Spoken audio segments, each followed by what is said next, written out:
What happens when a man who has everything decides he's entitled to even more? We're talking about Richard Sterling, the tech mogul billionaire, a man who graced the covers of Forbes and Fortune. He thought his divorce would be a simple transaction, a footnote in his legendary career. That's why he had the audacity to walk into the Supreme Court, not just with his high-powered legal team, but with his much younger mistress, Sienna, clinging to his arm. He smirked at his wife of 20 years, Penelope expecting her to crumble. But he made one catastrophic miscalculation. He forgot who he was dealing with. What the judge revealed next wasn't just a legal bombshell. It was an explosion that vaporized an empire and exposed a lie 2 decades in the making. The sterile wood-paneled courtroom buzzed with the low hum of anticipation. It wasn't just another high-asset divorce. It was a public execution, or so Richard Sterling intended. He made his entrance as if walking onto a red carpet, dressed in a bespoke Tom Ford suit that probably cost more than the average car. His silver hair was perfectly coiffed, and a Patek Philippe watch gleamed on his wrist as he waved away a throng of reporters. But the real spectacle was the woman on his arm. Sienna Carmichael, a 25-year-old Instagram model with eyes as blue and vacant as a chlorinated pool, was poured into a crimson dress that left little to the imagination. She held Richard's hand possessively, her diamond bracelet, a recent gift, catching the harsh courthouse lighting and scattering it like shrapnel. They were a portrait of audacious disrespect, a living, breathing insult to the woman sitting alone on the opposite bench. That woman was Penelope Hayes. At 48, Penelope looked to the untrained eye like a woman faded by time and quiet suburban life. Her charcoal grey suit was tasteful but not flashy. Her brown hair was pulled back into a simple, elegant chignon.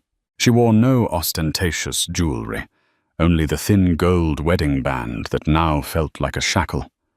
She sat with a ramrod-straight posture, her hands folded calmly in her lap. To Richard, she was a relic of his past, the starter wife who had served her purpose and was now an obstacle to his new life. He looked at her and felt a flicker of pity quickly extinguished by annoyance. This whole process was a tedious waste of his valuable time. His lawyer, Alistair Finch, a shark in a Savile Row suit, leaned in. "It's all in hand, Richard. We've offered her a generous settlement, 20 million the Hamptons house, and an annuity. Far more than she's entitled to. She has no claim on Sterling Innovations. The company is yours, built by your genius. The judge will see that. Her refusal to accept is just greed." Richard nodded his gaze, flicking dismissively towards Penelope. $20 million is a rounding error for me, Alistair, but it's the principle. She didn't build a single thing. She planned dinner parties and redecorated the houses I paid for. She should be grateful. He caught Penelope's eye across the courtroom. He expected to see fear, sadness, perhaps desperation. Instead, he saw nothing. A calm, placid lake. It was unnerving. He had always been able to read her, to manipulate her quiet nature. But this version of Penelope was a stranger. His mistress Sienna squeezed his hand. "Don't let her bother you, baby." She whispered, her voice loud enough for the first few rows to hear. "Soon this will all be over, and we can finally be together properly. Just think of the yacht in Monaco." Richard gave her a reassuring smile, the one he reserved for magazine photographers. He felt powerful, invincible. He was Richard Sterling, the visionary behind Sterling Innovations, a tech behemoth worth an estimated $12 billion. He had started with nothing but an idea and raw ambition. Penelope had been there, yes, a supportive partner in the early lean years. But support didn't equate to equity. Love didn't translate to stock options. On the other side of the aisle, Penelope's lawyer, Ava Chen, a sharp-witted woman with an unassuming demeanor and a mind like a steel trap, placed a hand on her client's shoulder. "Are you ready, Penelope?" Penelope took a slow, deep breath and finally looked away from her husband. "I've been ready for a long time, Ava," she said, her voice steady and clear. "Let's begin." The bailiff's voice boomed. "All rise. The Honorable Judge Evelyn Davies presiding."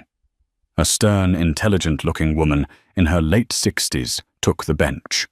Judge Davies had a reputation for being meticulous fair and utterly immune to the theatrics of wealth and power.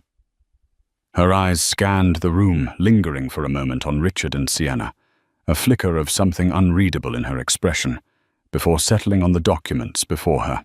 "We are here today to hear the divorce proceedings of Sterling versus Hayes."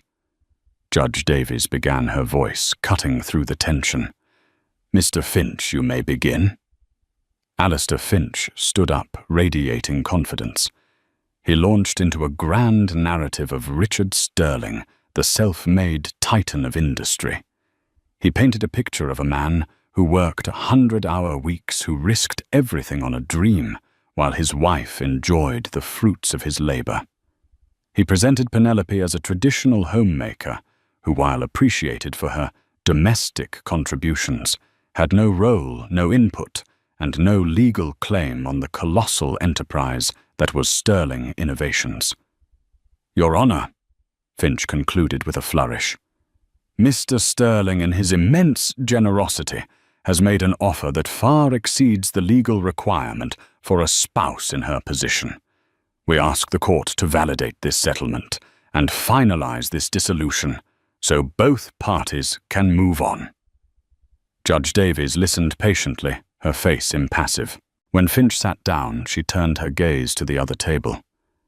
"Ms. Chen, your response—" Ava Chen rose. She was the antithesis of Finch. No grand gestures, no booming rhetoric. She spoke with a quiet, lethal precision.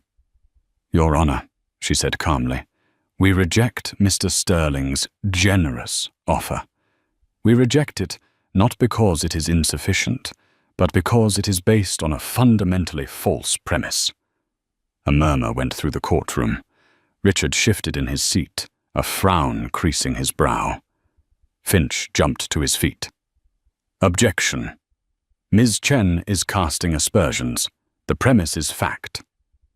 Mr. Sterling founded and built Sterling Innovations." "Is it a fact, Mr. Finch?" Ava Chen asked, turning her head slightly. "Or is it just a very well-told story?" Judge Davies held up a hand. "I'll allow it. Proceed, Ms. Chen. But be warned, your argument had better be grounded in evidence." "Thank you, Your Honor," Ava said. "It is. The evidence we will present today will prove that my client Penelope Hayes is not entitled to half of Sterling Innovations." Richard smirked, leaning back in his chair. He exchanged a triumphant glance with Sienna. He knew it. Penelope's lawyer was admitting defeat. Ava Chen paused for a beat, letting the silence hang in the air before delivering the blow. "My client is not entitled to half of the company." She repeated, her voice ringing with clarity. "Because she already owns all of it." The courtroom erupted 22 years earlier, 2003. The story Richard Sterling told himself and the world began in a dusty garage in Palo Alto. The reality began in a small, cramped apartment in a less fashionable part of town, with peeling paint and a window that overlooked a brick wall. Richard was a bartender back then, brimming with charisma and grand ideas, but lacking the discipline or the capital to make them reality. He was handsome, charming, and could talk his way into or out of anything. He dreamt of being a tech visionary, like Steve Jobs or Bill Gates, But his days were spent pouring drinks, and his nights were spent sketching out half-baked business plans on cocktail napkins. He met Penelope Hayes at a university library. She wasn't a student there. She was a freelance coder and data analyst, a ghost in the machine for several burgeoning tech startups. She was brilliant, but intensely private. While Richard was a firework, all noise and bright light, Penelope was a deep, quiet river. She had a mind that saw patterns and possibilities where others saw only chaos. She had come from a family of academics, people who valued intellect over attention. They fell in love quickly. He was drawn to her quiet strength and her sharp mind, which he found exotic. She was drawn to his boundless energy and his unshakable belief in himself, a confidence she had always lacked. One evening over cheap takeout Chinese food, Richard was passionately explaining his latest idea, a software platform that could streamline supply chain logistics for small businesses. It was a good idea, but it was just that, an idea. He had no code, no model, no capital. Penelope listened patiently, then walked over to her beaten-up desktop computer. "The core problem isn't just streamlining," she said, her fingers flying across the keyboard. "It's predictive analysis.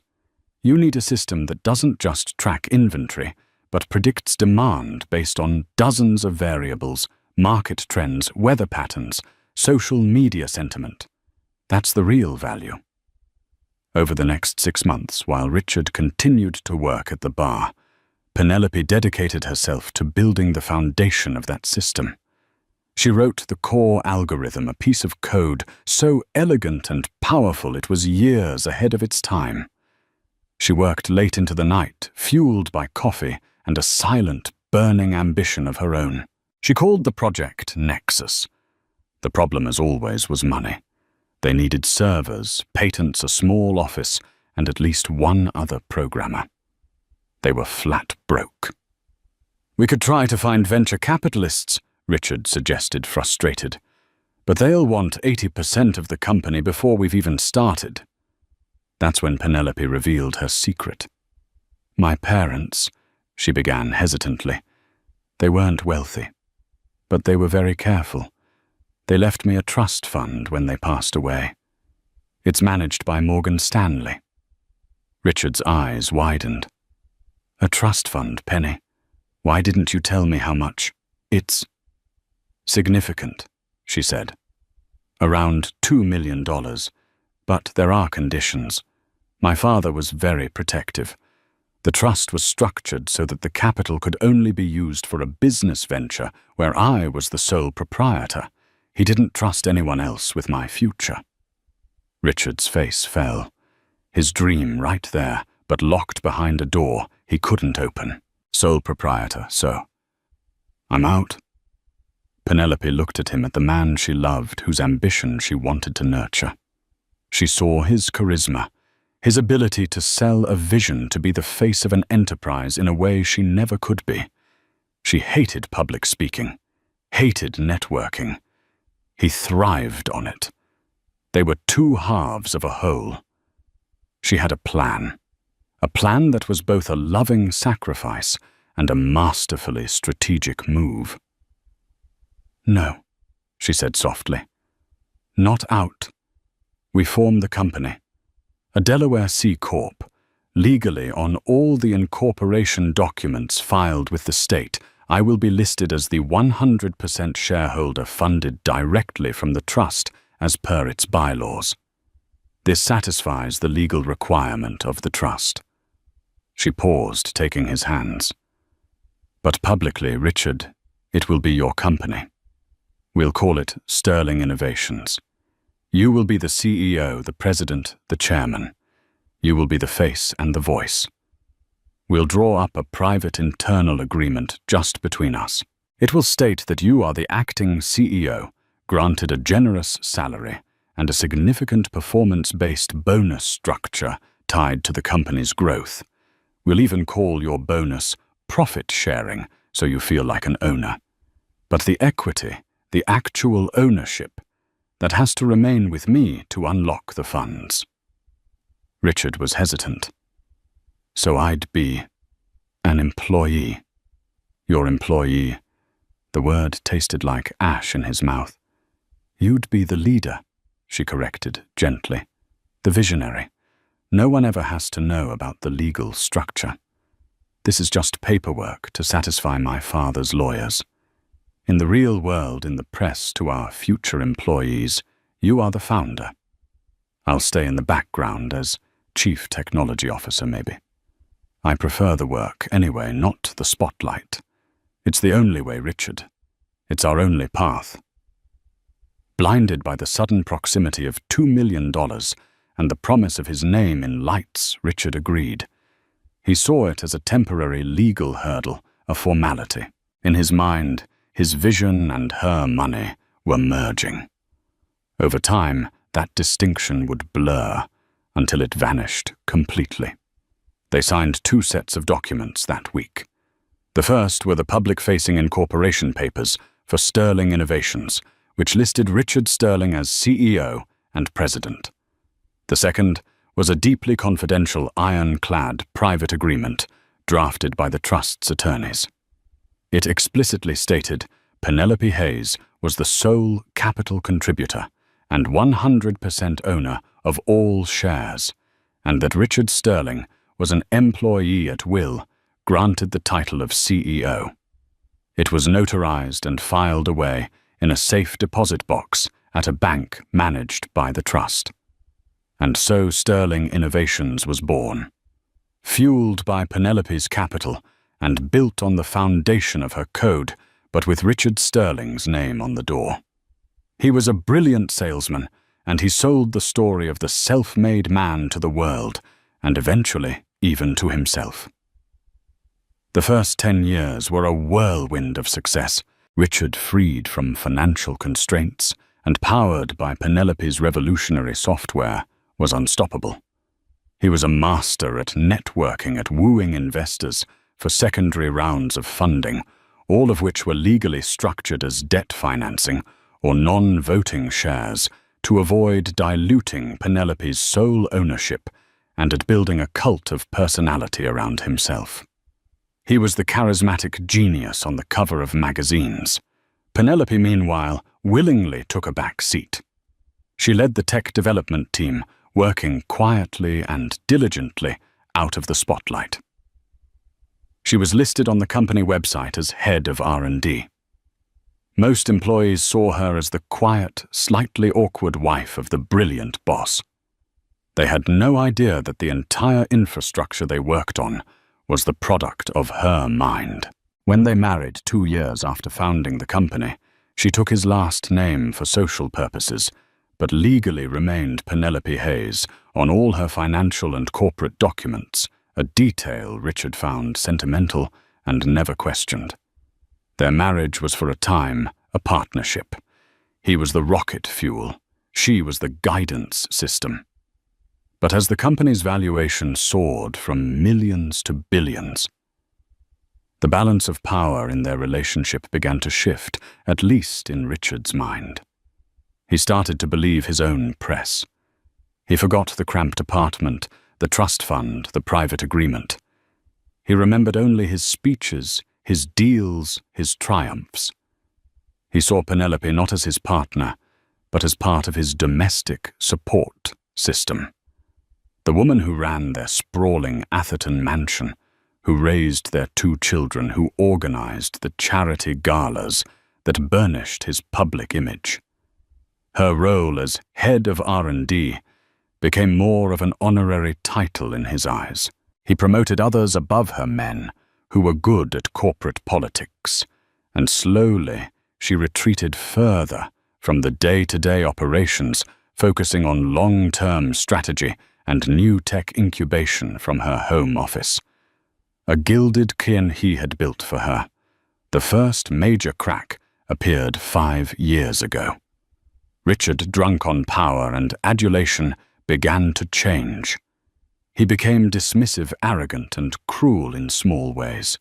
He'd mock her ideas in front of others, calling them quaint. He traveled constantly, his explanations for his whereabouts becoming vague. Then came Sienna Carmichael. Penelope discovered the affair not through a stray text message or a lipstick stain, but through a corporate expense report. She still had top-level access to the company's financials, a privilege Richard had forgotten or deemed unimportant. She saw a charge for a $50,000 diamond bracelet from Harry Winston, coded under client entertainment.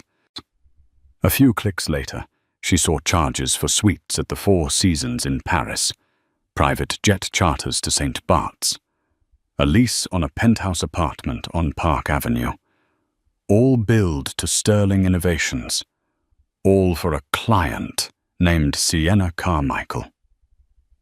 There was a moment of profound, soul-crushing pain. The betrayal was absolute. But Penelope did not cry. She did not scream. The quiet river of her personality froze over into a sheet of ice. The years of being underestimated, of being slowly erased from her own story, had forged a core of steel within her. She didn't confront him. A confrontation would have been emotional, messy, and ultimately pointless. He would lie, charm his way out of it, and paint her as a hysterical, jealous wife. Instead, she acted. She made a phone call, not to a marriage counselor, but to the top marital and corporate litigator in the state, Ava Chen. In a quiet, discreet office overlooking the San Francisco Bay, Penelope laid out the entire story. She told Ava about the early days, the trust fund, the algorithm, she wrote. And then she produced her trump card, a certified copy of the private ownership agreement retrieved from the bank's safe deposit box, where it had sat dormant for 2 decades. Ava Chen read the document, her expression shifting from professional interest to utter astonishment.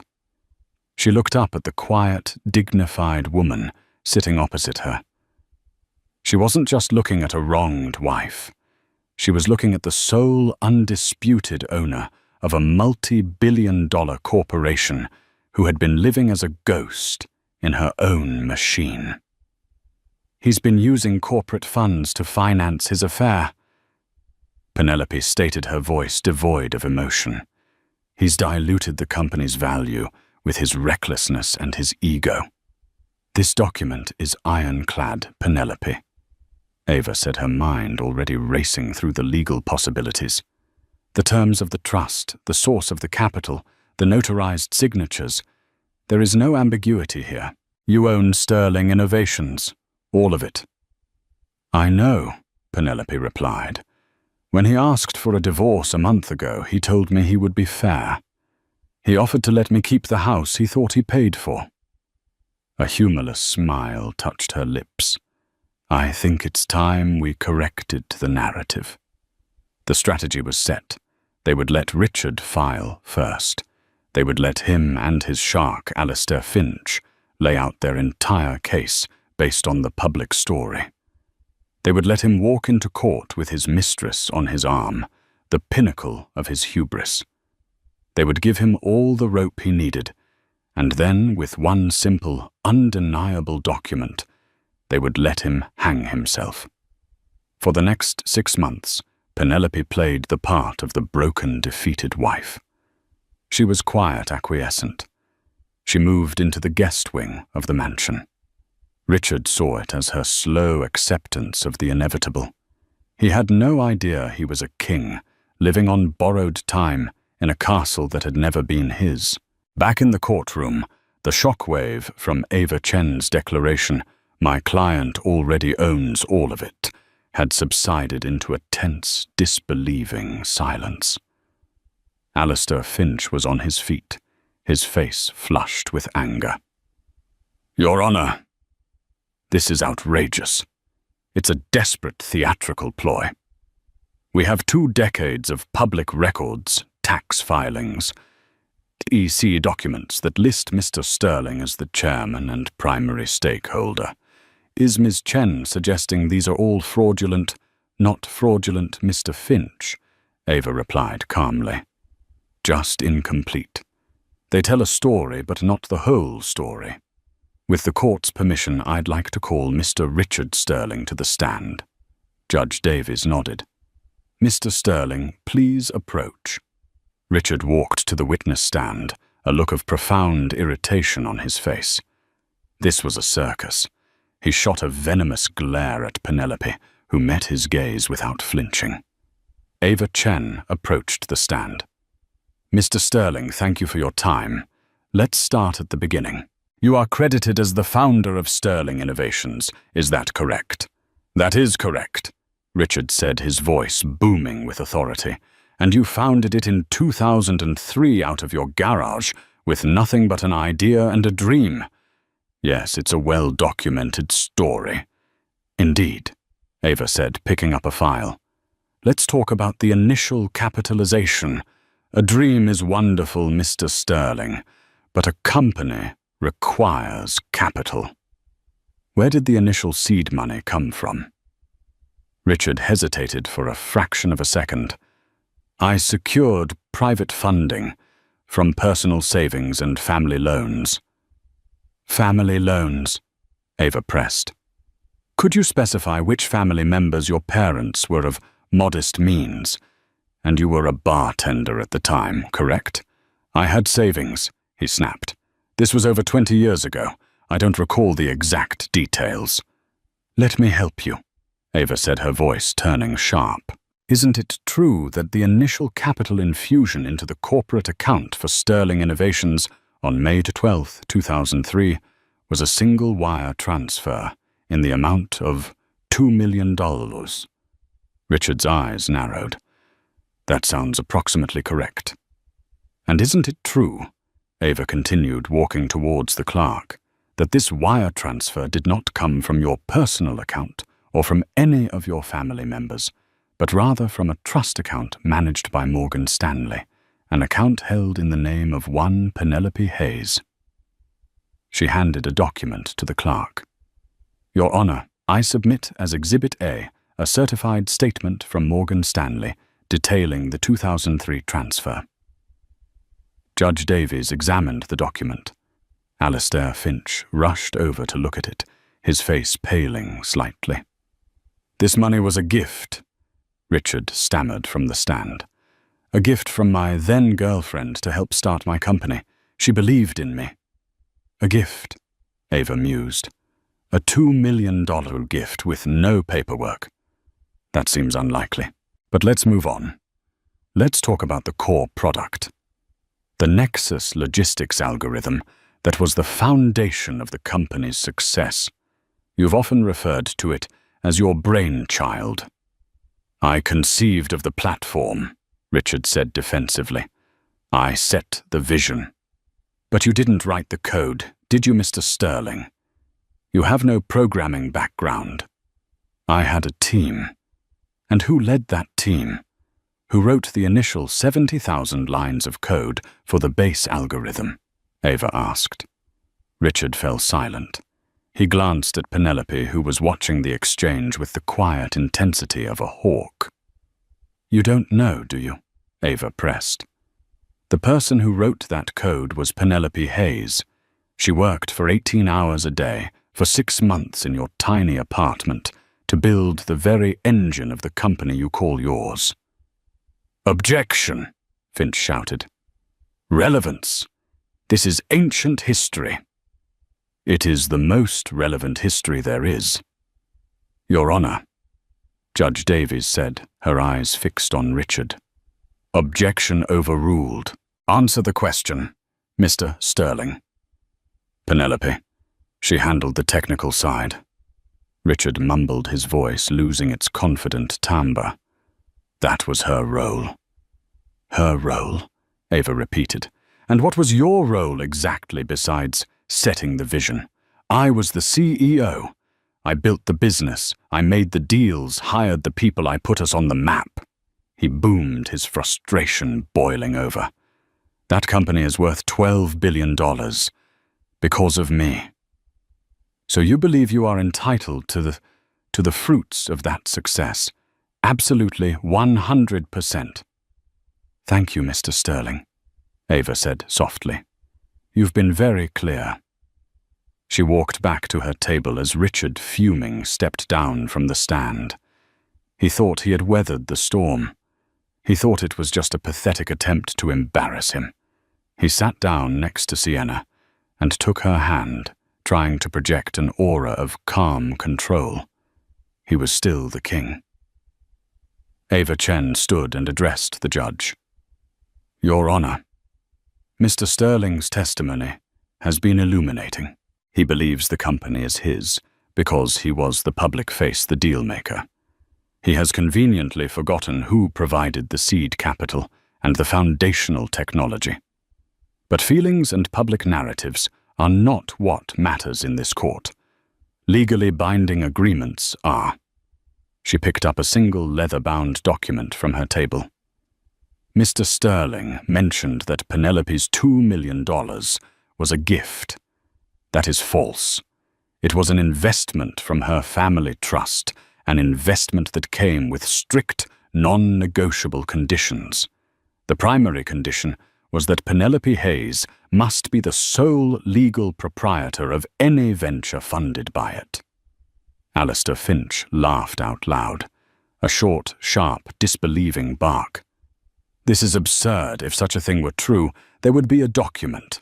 And after 20 years of SEC filings and audits, such a document would have surfaced. It does not exist.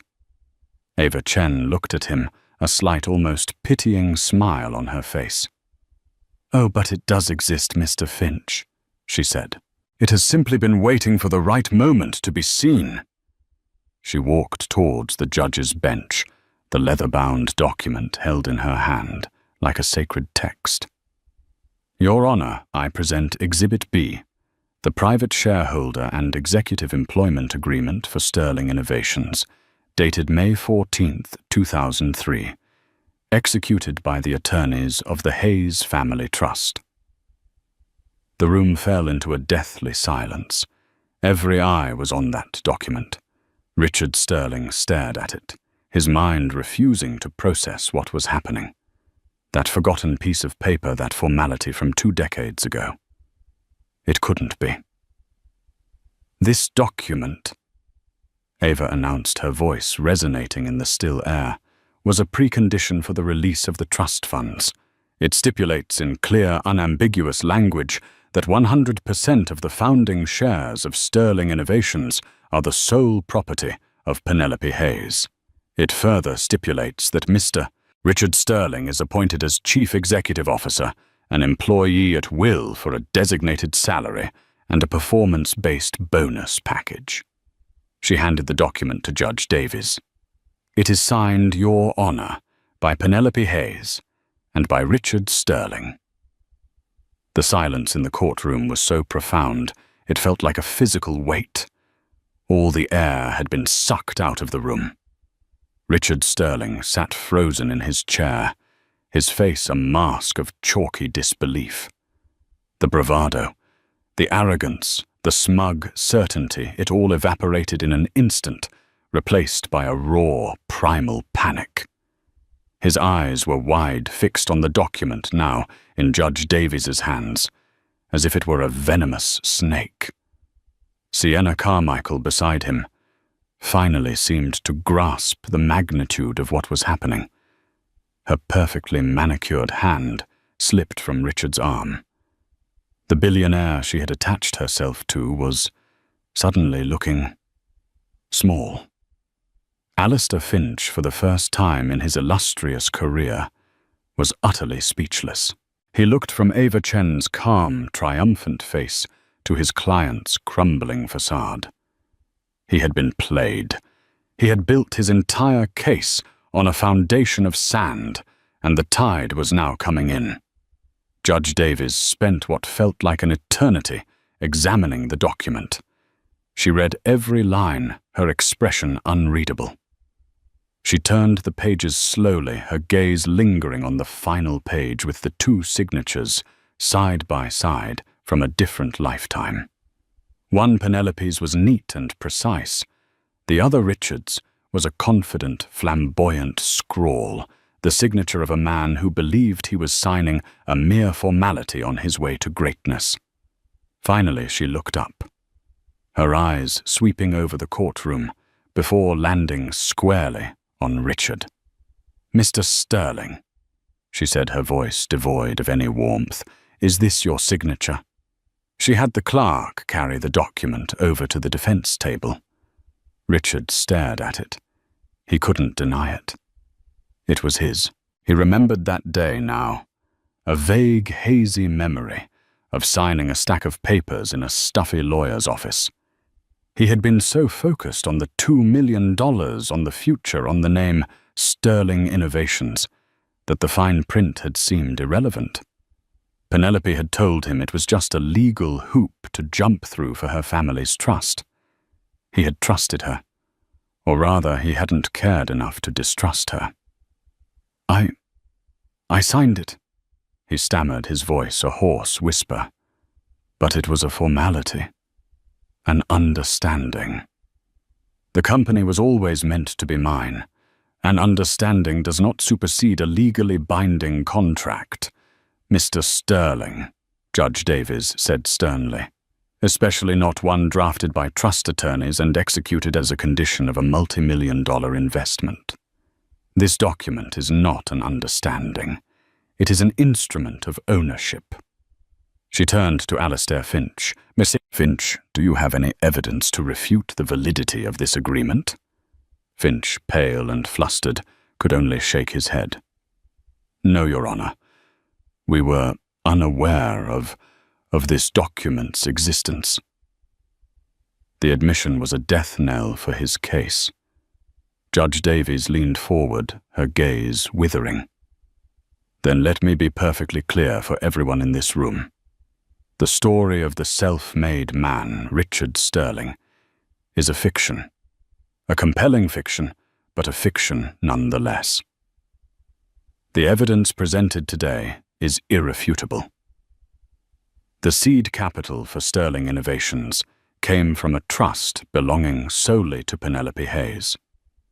The foundational intellectual property was created solely by Penelope Hayes. And the legal ownership of 100% of the company was and has always been vested solely with Penelope Hayes, as stipulated by this contract, signed by Mr. Sterling himself." She paused, letting the weight of her words settle. Richard looked like he had been physically struck. He turned to look at Penelope. For the first time he saw her, not the faded wife or the quiet homemaker, but the architect of his entire life, the silent queen who had let him play king in her castle. The placid lake he'd looked at earlier was a deep, dark ocean, and he was just now realizing he had been drowning in it for 20 years. Her calm wasn't weakness, it was absolute, unshakable power. "Therefore," Judge Davies continued, her voice rising to a declarative boom, "the court finds the following. Sterling Innovations is not a marital asset to be divided. It is and always has been the sole and separate property of Ms. Penelope Hayes." A collective gasp went through the gallery. Mr. Sterling's claims to ownership of the company are hereby dismissed. As he is legally an employee of the company owned by Ms. Hayes, his position, salary, and any bonuses are subject to her discretion as the sole owner and director. As for the division of actual marital assets, those acquired jointly during the marriage outside of the company, that will be divided according to state law. This includes the primary residence, which records show was purchased with funds from Ms. Hayes's personal accounts and other joint investments. The hammer fell. It wasn't just that he had lost the company. He had lost everything. The houses, the jets, the lavish lifestyle, it was all funded by the company. Her company. He wasn't the billionaire owner. He was the overpaid CEO who had just been exposed in the most public way imaginable. His worth wasn't $12 billion. It was effectively zero. Sienna Carmichael stood up so abruptly, her chair scraped loudly against the floor.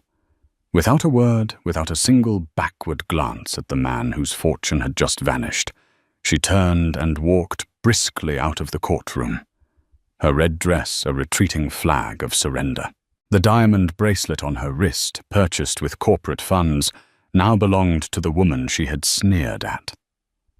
Richard Sterling slumped in his chair, a broken man. The reporters in the gallery were scribbling furiously, their faces alight with the story of a lifetime. The Titan had fallen. Judge Davies banged her gavel. "This court is adjourned." The aftermath was a media firestorm. "The Phantom Billionaire," screamed the cover of the Wall Street Journal.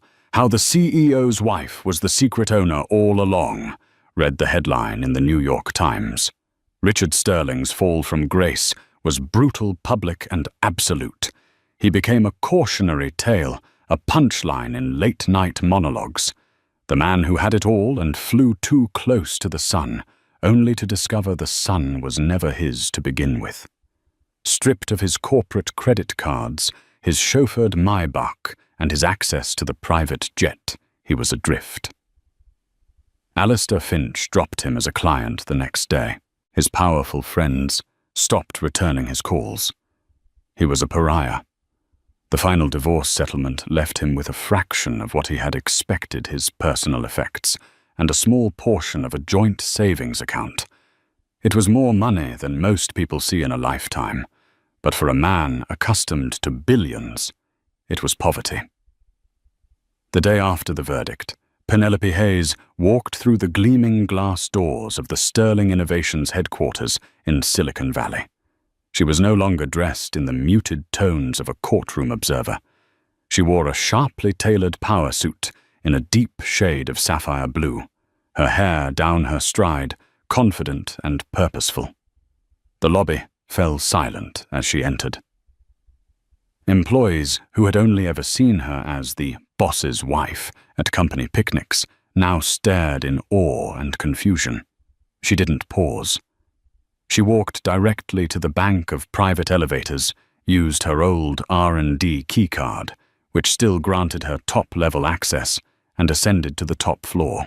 She stepped out into the opulent executive suite. The vast corner office, with its panoramic views of the valley, was empty.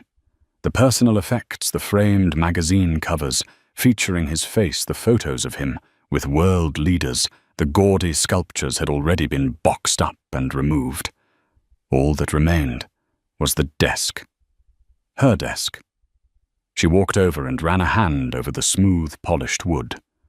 For 20 years, she had allowed another person to sit here to take credit for her work, her capital, her creation. It had been a choice born of love, then sustained by strategy. Now it was over. Her first act as the official public owner of the company was to call an all-hands meeting. Standing before the thousands of employees who had believed Richard's story, she didn't gloat or denigrate her ex-husband. She simply told the truth. For 20 years, this company has had a public face and a private engine, she said, her voice clear and steady. Today they become one. My name is Penelope Hayes, and I am the founder and owner of this company. Our work in predictive logistics has changed the world, but our potential is even greater. The era of ego is over. The era of true innovation begins now. She immediately fired the sycophants Richard had promoted and elevated the brilliant engineers and strategists, many of them women, whom he had overlooked. She greenlit projects he had dismissed as too risky. She announced a new company name, shedding the one that was now synonymous with disgrace. Sterling Innovations was dead. From its ashes rose Nexus Analytics, a callback to the original name she had given her algorithm in that tiny apartment all those years ago. The company under her focused and visionary leadership didn't just survive, it thrived. The market, initially spooked, responded with overwhelming confidence to the story of the quiet genius finally taking her rightful place. The stock soared. Penelope Hayes never set out for revenge. She had only wanted what was hers. But in reclaiming her company, she reclaimed her life, her identity, and her story. She was no longer Richard Sterling's wife, a footnote in his biography. She was Penelope Hayes, the woman who built an empire in silence, and then, when the time was right, stepped into the light to claim her throne. 6 months had passed since the gavel fell, shattering one life and forging another. The name Sterling was now a toxic asset, a synonym for hubris and public humiliation. In its place, Nexus Analytics was ascending a testament to the quiet, formidable woman who now rightfully occupied the CEO's chair. The world, it turned out, loved the story of the ghost in the machine emerging to claim her kingdom. The company's valuation had not only stabilized, but had climbed by 15%, as Penelope's steady, no-nonsense leadership reassured a market weary of her ex-husband's erratic showmanship.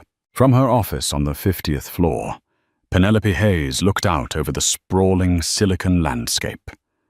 The panoramic view was the same, but the person looking out was entirely different. The weight of her new role was immense. Her days were no longer spent in the quiet solitude of Kortgul and data models, but in a relentless whirlwind of board meetings, investor calls, and strategic planning sessions. She was the public face, now the final authority. The buck in its entirety stopped with her. She had just concluded a tense video conference with her new European operations chief, dissecting supply chain vulnerabilities in the Baltic states. She was good at it. Her mind, so adept at seeing patterns in data, could easily see the flow of global commerce. But it was draining in a way her old work never was. The solitude she once cherished was now a luxury. Her intercom buzzed. It was her assistant. "Ms. Hayes, your son Leo is here to see you."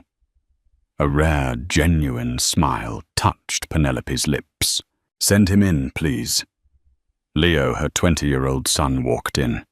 He had her thoughtful eyes, but Richard's easy charm, a combination that Penelope found both endearing and slightly painful. He was a junior at Stanford, and his visits were her anchor to a world outside of corporate warfare. "Hey, Mom," he said, slumping into one of the plush chairs opposite her massive desk. "This place still looks like a spaceship." "It's a bit much, isn't it?" she conceded. "I'm thinking of redecorating. Less Bond villain, more functional workspace." They talked for a few minutes about his classes and his plans for the summer, but Penelope could sense a tension in him, a familiar unease that had been present since the divorce. "What is it, Leo?" she finally asked gently. He sighed, running a hand through his hair. "I saw Dad last week." Penelope's posture stiffened slightly.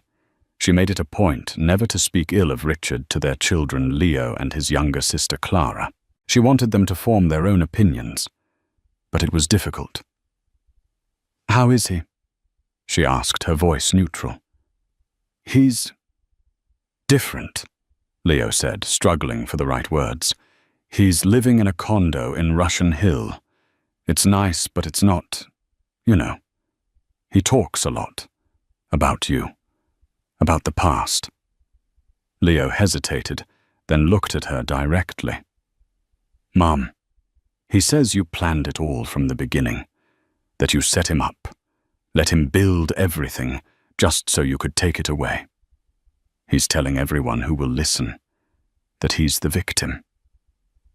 Penelope felt a familiar ache. "Leo, what your father and I had. It was complicated. The ownership agreement was a legal necessity at the start. I never intended for this." "But did you have to humiliate him?" Leo pressed his voice, cracking with a son's pain. In court with the mistress there, in front of the whole world. He has nothing left. He made his choices, Leo. Penelope said, her voice firm, but not unkind. He chose to have an affair. He chose to use company money to fund it.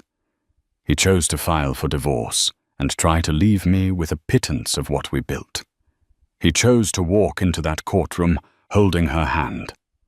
That wasn't my decision. My only choice was whether to lie down and be erased or to stand up and claim what was legally and morally mine. I chose to stand up for myself and for you and Clara. Leo looked down, conflicted. I know. It's just, he's plotting something, Mom. He's not the kind of man who just fades away. He's met someone, not a woman. Some finance guy, a hedge fund manager named Damien Croft. Dad's been feeding him information about Nexus. Penelope felt a chill run down her spine. Damien Croft. The name was infamous. Croft was a corporate raider, a vulture who specialized in hostile takeovers of vulnerable companies. What kind of information? She asked, her mind instantly shifting into strategic mode. I don't know the details, Leo admitted. Just that Dad thinks he's found a way to get justice. He says you're a tech nerd, not a business leader, and that this Croft fellow is going to expose you and take the company apart. The conversation was cut short by the urgent buzz of her private line. It was Ava Chen. That in itself was a warning sign. Ava didn't call unless it was critical. Penelope, Ava's voice was grim. We have a problem. A big one. Meanwhile, in a sleek, minimalist condominium overlooking Alcatraz, Richard Sterling swirled a glass of expensive whiskey he hadn't paid for. He looked thinner, his face etched with a bitterness that had aged him more than the past 10 years of success ever had. He was a king in exile, and he was consumed by a singular burning purpose vengeance. Across from him sat Damien Croft. Croft was a man in his 40s with cold reptilian eyes and an unnerving stillness. He didn't exude power like Richard once had. He absorbed it from the rooms he entered. He was everything Richard wasn't: patient, meticulous, and utterly devoid of ego. Your ex-wife's rebranding has been surprisingly effective, Croft said, his voice a low monotone. The market likes the narrative. The hidden genius story plays well. It's a fraud, Richard spat. She's a backroom coder who got lucky. She can't handle the pressure of a global enterprise. I know her weaknesses.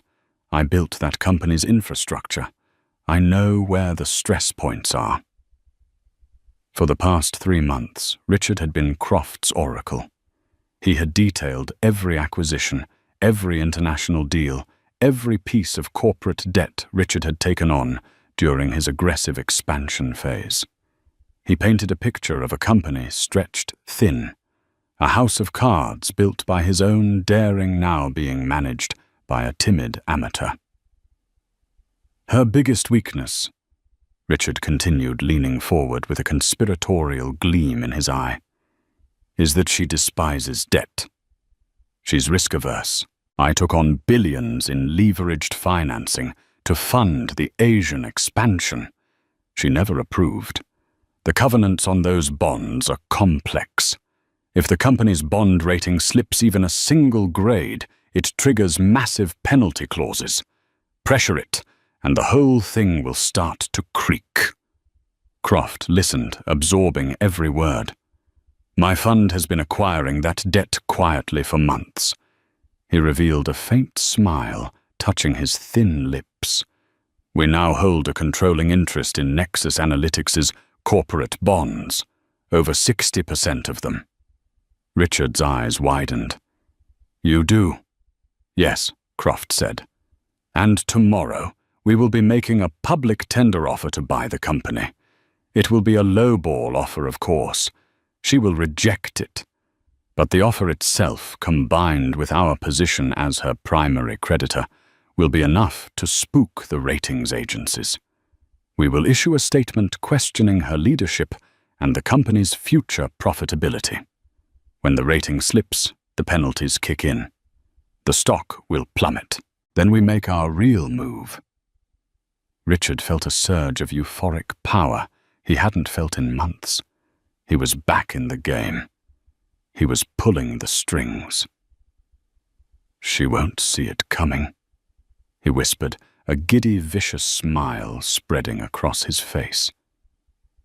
Back in her office, Penelope listened on the phone as Ava Chen laid out the grim reality. "Croft Capital just announced a hostile tender offer, Penelope. It's all over the financial news. They're citing leadership uncertainty and long-term strategic risk. It's a classic raid. He's trying to weaponize the very debt Richard saddled the company with." Penelope closed her eyes. Leo's warning echoed in her ears. "He's plotting something, Mum. This wasn't just a corporate maneuver. It was Richard's ghost reaching out from his self-imposed exile to tear down everything she had rightfully claimed. He couldn't own it, so he would see it burned to the ground." She ended the call and stood up, walking back to the vast window. The sun was beginning to set, painting the sky in hues of orange and purple. She had fought and won the battle for her past. She had corrected the record and reclaimed her name. But now a new war was upon her, a war for the future of her company, her legacy. A flicker of the old fire ignited within her. The anger, the shock, it all coalesced into a familiar, cold resolve. Damien Croft thought she was a tech nerd. Richard thought she was a risk-averse amateur. They saw her as the quiet woman from the courtroom. They had no idea who they were dealing with. She turned back to her desk, her expression now hard as diamond. She pulled up every available piece of data on Croft Capital, on their strategies, their holdings, their past raids. The fight wasn't just in the boardroom anymore. It was here in the data. This was her battlefield. "You want a war, Richard?" she whispered to the empty room. "You have no idea how well I know how to fight one." What a story of poetic justice, a man so blinded by his own ego that he forgot the very foundation he was standing on was built, paid for, and owned by the woman he cast aside. Penelope Hayes played the long game, proving that true power isn't always loud. Sometimes it's the quiet, meticulous work done in the shadows, waiting for the perfect moment to be revealed. Richard Sterling wanted to erase his wife from his life, but instead the world erased him from the history of his own company. What do you think? Was Penelope's 2-decade-long secret a brilliant strategic move or a tragedy of stolen credit? Let us know your thoughts in the comments below. The anonymous email landed in my inbox at 2:17 a.m. The subject line was just 2 words, St. Jude's. Inside there was no text, only a link. A link to a video that would detonate my life. It was raw, grainy security footage from the maternity ward of the very hospital where my husband Michael had supposedly mourned the loss of our stillborn son just 3 weeks earlier. But the video didn't show a grieving father. It showed a man I barely recognized, his face etched, not with sorrow, but with a chilling, frantic energy. And the woman he was, with her hand clutching his. That woman wasn't me. They say the truth sets you free. But as I watched that footage, all I felt was the cold, hard reality of a lie so monstrous it would unravel not just a marriage, but the very fabric of who I thought we were.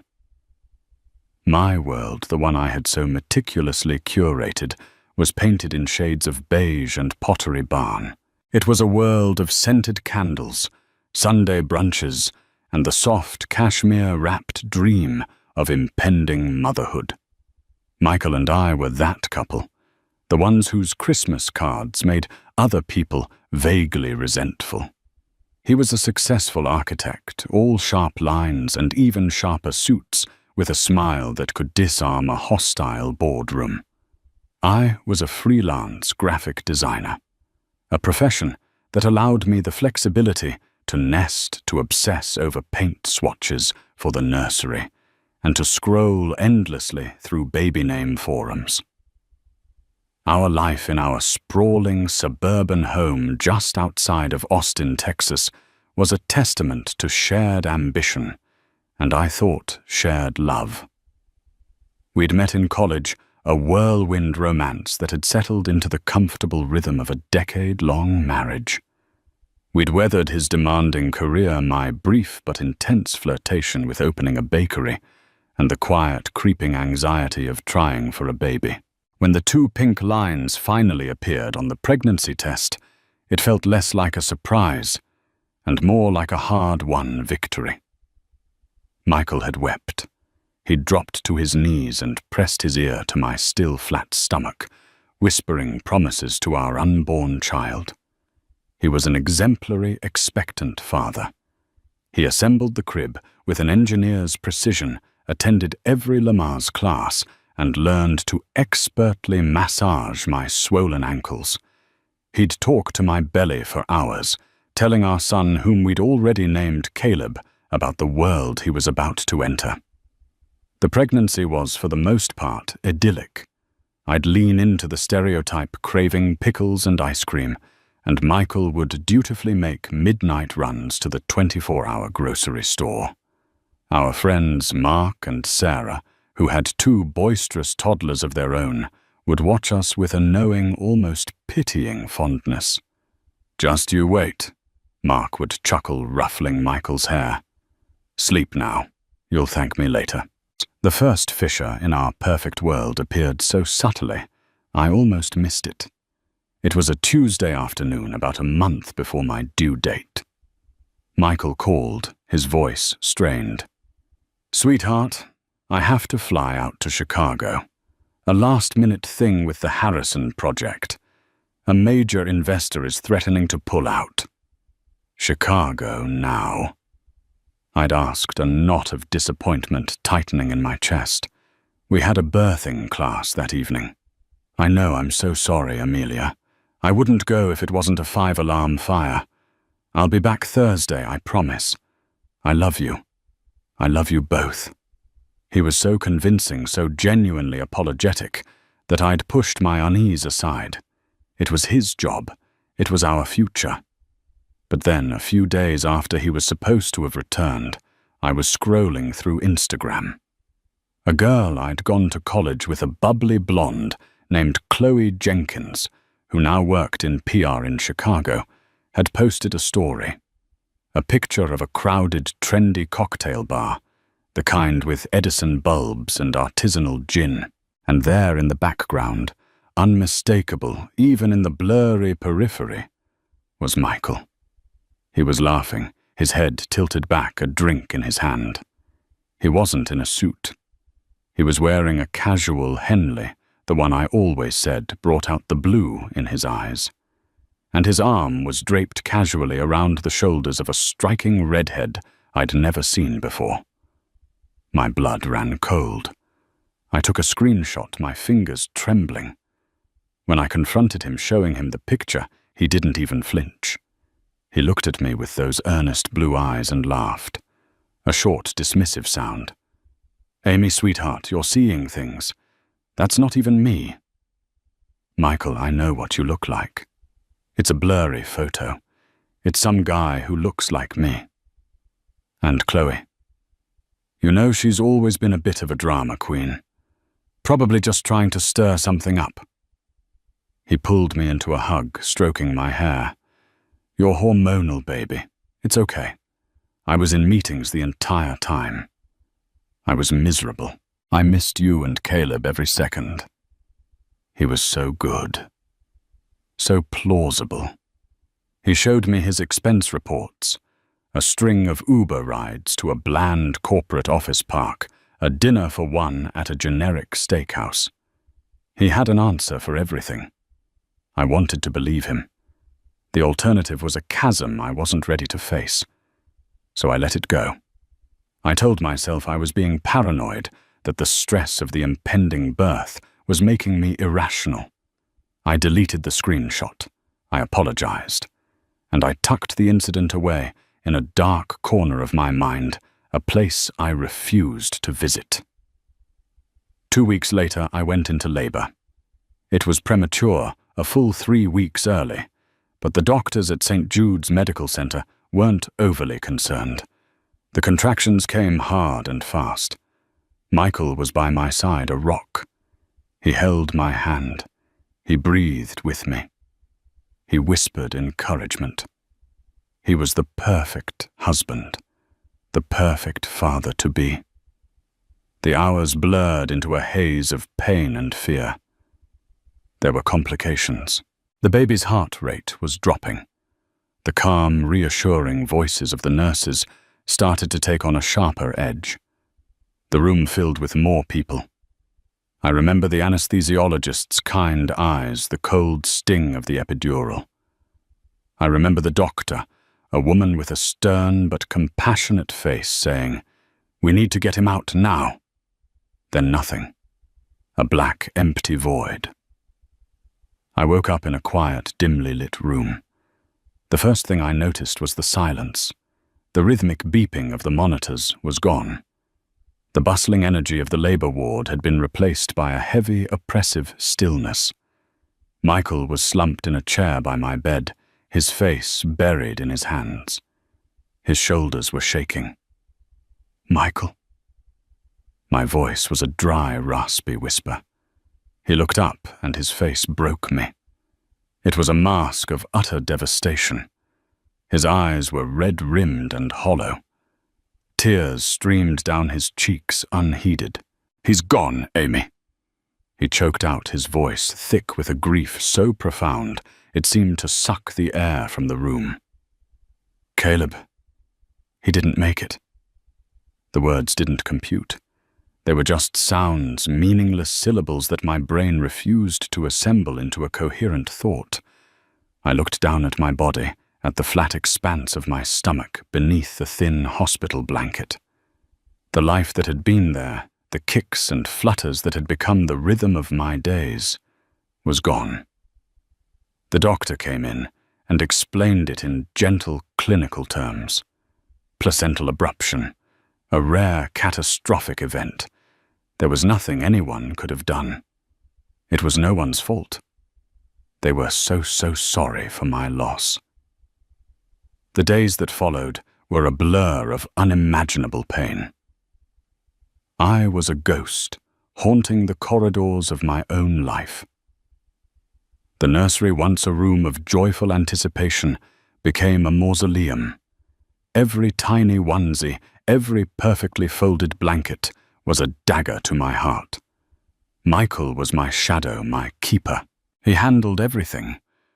The hospital paperwork, the funeral arrangements, a small private service that I was too sedated to fully comprehend. He fielded the calls from concerned friends and family. He held me when I woke up screaming in the night. He seemed to be drowning in his own sea of grief. He lost weight. Dark circles appeared under his eyes. He'd sit for hours in the rocking chair in the nursery, just staring at the empty crib. He was the very picture of a bereaved father, and I clung to him. His grief was the only thing that validated my own. We were in this together, two shipwrecked survivors on a desolate shore. Our shared loss was the fragile raft that kept us afloat. I needed his pain to be as real as mine. It was the only thing that made sense in a world that had suddenly cruelly stopped making sense. The lie was perfect. It was seamless, comprehensive, and utterly devastatingly believable. He had built a fortress of sorrow around us, and I, his willing prisoner, had never once thought to check if the walls were real. The first 3 weeks after we lost Caleb were a suffocating fog. Time became a fluid, meaningless concept marked only by the rising and setting of the sun, which I mostly observed from the cocoon of my bed. Michael was my constant, my warden of grief. He brought me meals I didn't eat, coaxed me into showers I didn't want, and filled the silence with a steady stream of soothing, empty words. "We'll get through this, Amy. He'll always be our son. I love you so much." His performance was flawless. He never missed a beat. When my mother came to stay for a week, her own face a mirror of my sorrow, she'd watch Michael with tear-filled eyes. "You're a good man, Michael," she'd whispered to him in the kitchen one afternoon, a moment I overheard from the top of the stairs. "Thank God Amelia has you." He'd even begun to channel his grief into a project. He announced one evening, his voice heavy but resolute, that he was designing a memorial garden for the hospital, a place for parents like us. He'd said, his gaze distant, a place to remember the children we never got to hold. He'd spend hours at his drafting table, sketching intricate plans for fountains and benches and flower beds. It was all so noble, so heartbreakingly poignant. But grief is a strange and unpredictable beast. In its initial all-consuming phase, it blinds you. But as the raw, visceral agony begins to recede even slightly, a new kind of clarity can emerge.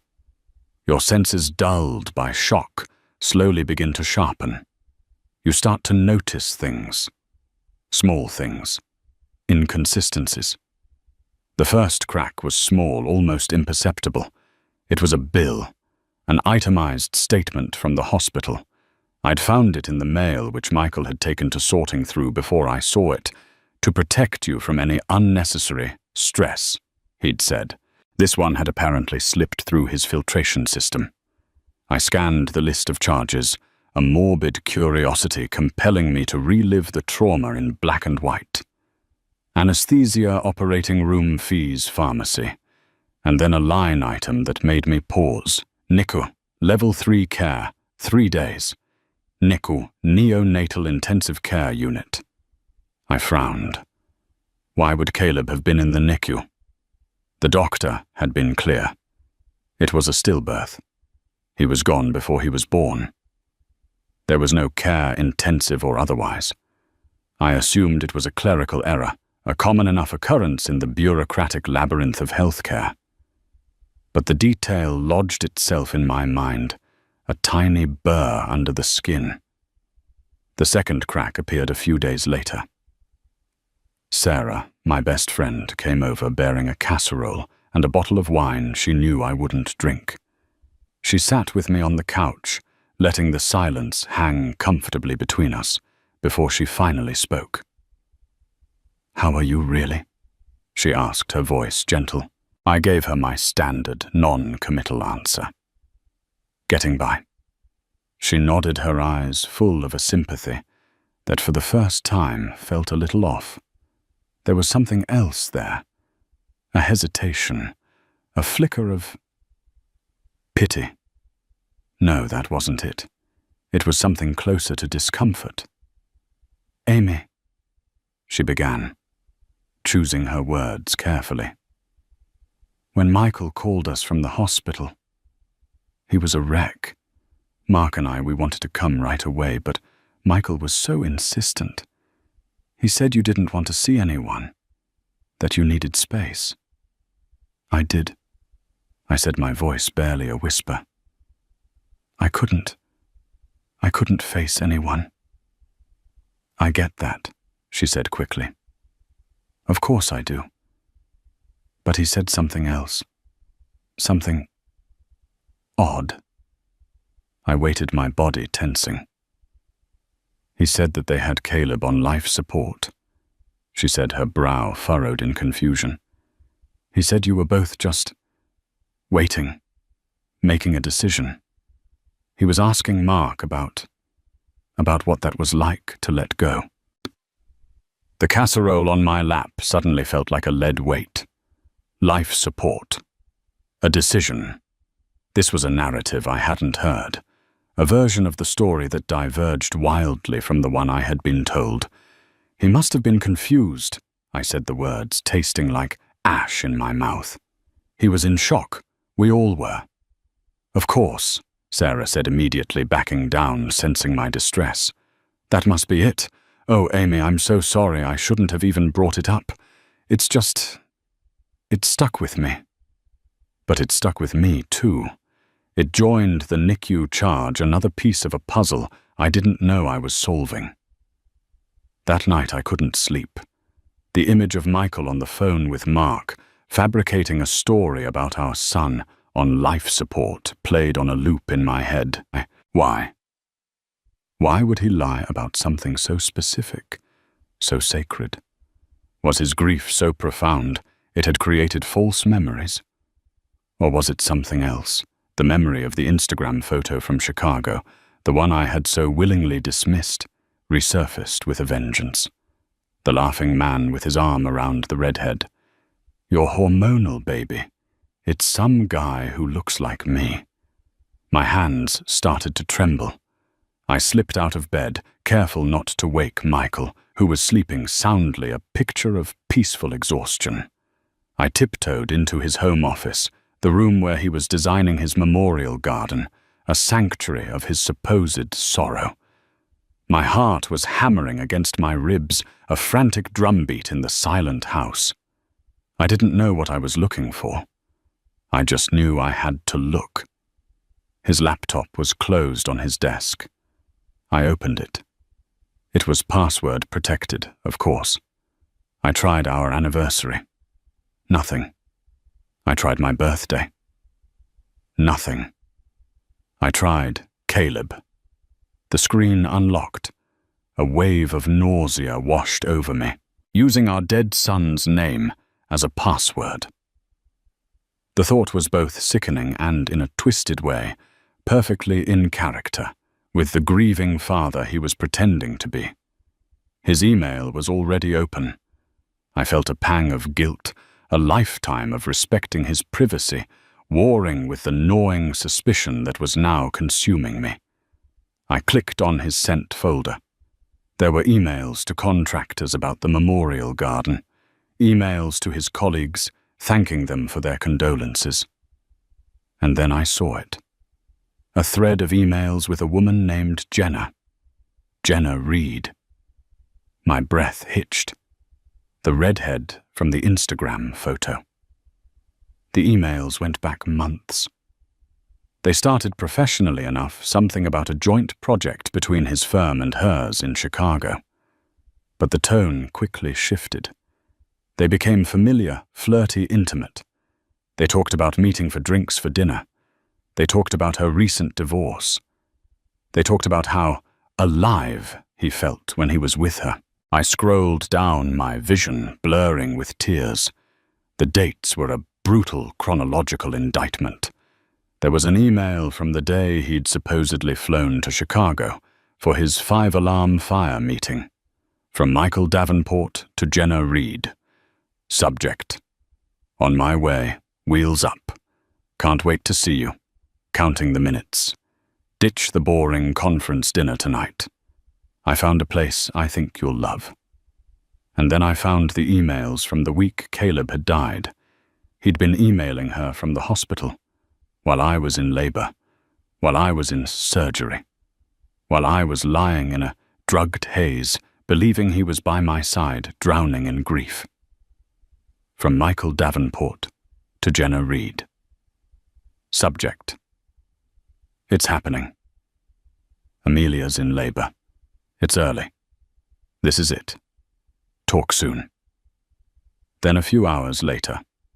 From Michael Davenport to Jenna Reed. Subject: it's happening.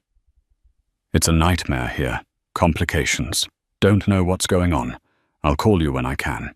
And then the email that made me physically recoil, a gasp escaping my lips.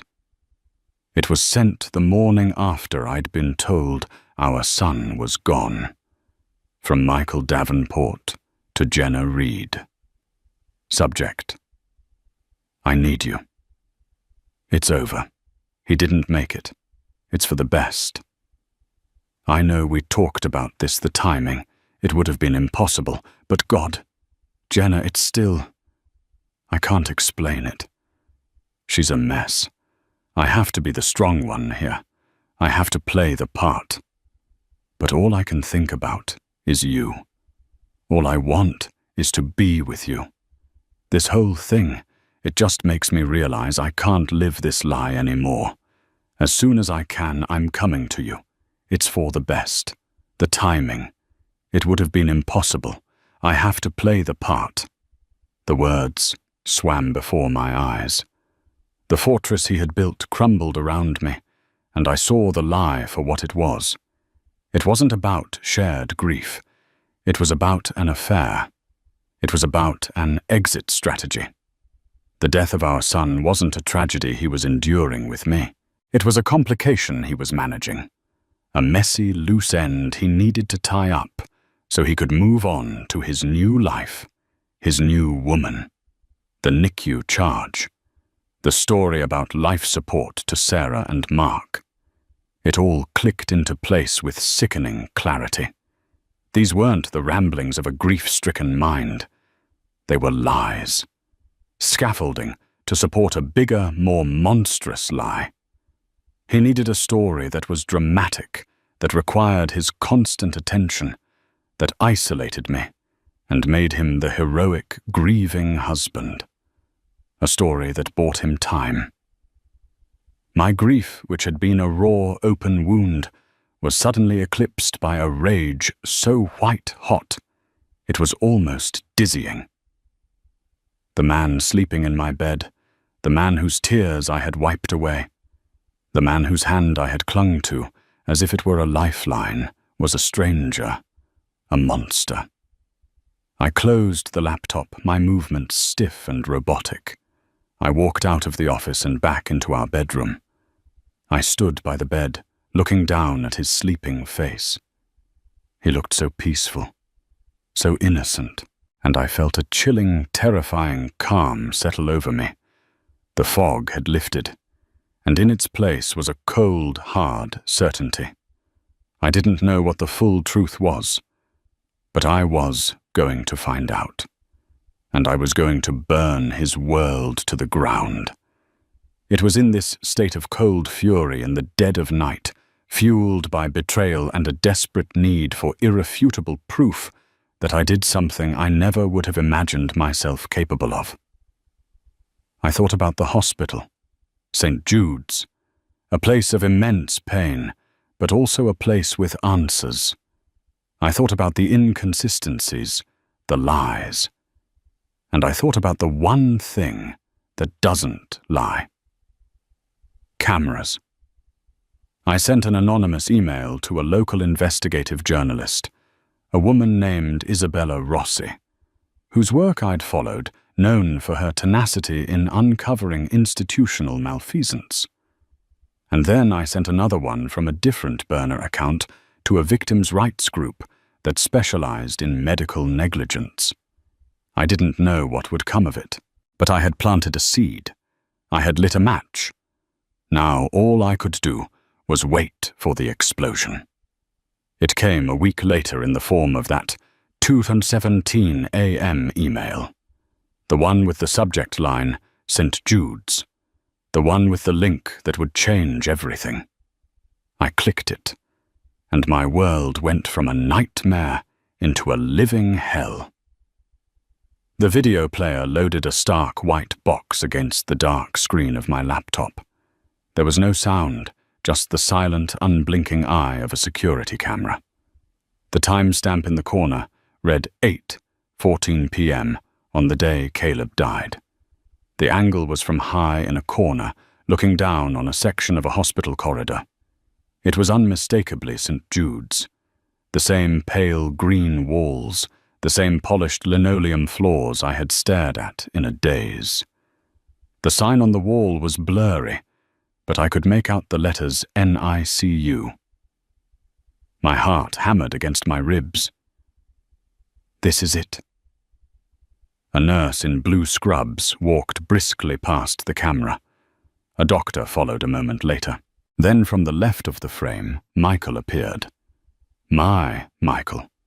He was wearing the same dark grey sweater I'd laid out for him that morning. But the man on the screen was not the devastated husband-to-be I remembered. His posture was rigid, his movements jerky and agitated. He was pacing, running a hand through his hair, his phone pressed to his ear. He looked trapped, cornered. He stopped pacing and leaned against the wall directly under the camera. He was talking animatedly, his free hand gesturing in frustration. I couldn't hear the words, but I could read the panic in his body language. This was not a man waiting for news about his laboring wife. This was a man trying to control a situation that was spiraling out of his grasp. Then from the right of the frame she appeared. Jenna Reed. The redhead from the Instagram photo, the name in the emails. In the flesh. She was wearing a chic black coat, looking utterly out of place in the sterile hospital environment. She walked directly to Michael, her face a mixture of concern and impatience. I watched my breath caught in my throat as she reached him. She put a hand on his arm. He immediately flinched, pulling away, shaking his head and glancing nervously down the hallway in the direction of my delivery room. He said something to her, his expression hard and dismissive. She recoiled, her own face hardening. They began to argue, a silent, frantic pantomime of rage and recrimination. She jabbed a finger at his chest. He grabbed her wrist. She tried to pull away. It was ugly, vicious, a scene not of shared comfort, but of a clandestine meeting gone horribly wrong. This wasn't a friend offering support. This was a confrontation. And then the most damning moment of all. A doctor, the same stern-faced woman who had delivered the news of Caleb's death to me, walked towards them from the direction of the NICU. She had a clipboard in her hand. She approached Michael, her expression grave. Michael's entire demeanor shifted. The anger vanished, replaced instantly by a mask of gut-wrenching sorrow. He physically crumpled, leaning his head against the wall, covering his face with his hands. It was a performance, a switch flipped. Jenna stood by her arms crossed, watching him with a look of cold, calculating assessment. The doctor spoke to Michael for a few moments, her hand on his shoulder in a gesture of compassion. She pointed back towards the NICU.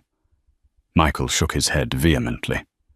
The doctor spoke again, her expression turning from sympathy to something more insistent. She seemed to be urging him towards the unit. He refused again, more forcefully this time, waving a hand dismissively. He said something that made the doctor's eyes widen in disbelief. Then she simply nodded, a look of profound sadness and perhaps a touch of disgust on her face, and walked away. Once the doctor was gone, Michael straightened up. The mask of grief fell away as quickly as it had appeared. He turned back to Jenna, his face a snarl of pure fury. He grabbed her by the arm and pulled her roughly down the corridor, away from the NICU, away from my room and out of the camera's frame. The video ended. I stared at the blank screen, the silence of the room roaring in my ears. The pieces didn't just fall into place. They slammed together with the force of a car crash. Caleb had been in the NICU. The bill was not a mistake. Sarah had not misheard. My son had been born alive.